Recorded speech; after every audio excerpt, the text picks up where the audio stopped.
L'actualité judiciaire à Reims à présent, de la prison ferme requise dans l'affaire des vendanges de la honte. Les 3 prévenus jugés en appel depuis hier sont poursuivis notamment pour traite d'êtres humains, travail dissimulé et conditions d'hébergement indignes à l'encontre de 57 travailleurs, pour la plupart des sans-papiers.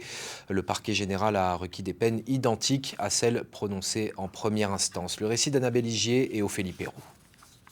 Au deuxième jour du procès en appel des vendanges de la honte, les témoignages des victimes ont été édifiants. Le premier soir, on n'a pas mangé, raconte l'un d'entre eux. Le lendemain midi, juste un sandwich. On n'avait pas assez d'eau, il faisait très chaud. Des conditions d'hébergement et d'alimentation déplorables qui ont été reprises par l'ensemble des parties civiles. Bidonville, poubelle, cauchemardesque, les qualificatifs ne manquent pas.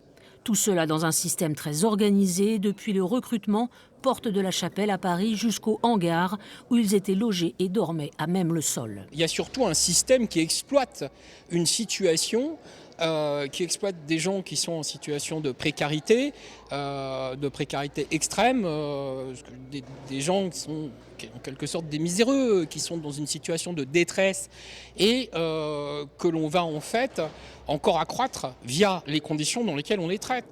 L'avocate du donneur d'ordre explique que son client n'était pas obligé d'aller vérifier les conditions de vie des vendangeurs. La société Cercio de la Gravelle n'avait aucune obligation dans le cadre contractuel de s'occuper de l'hébergement ou de la nourriture des salariés embauchés par la société Anavim.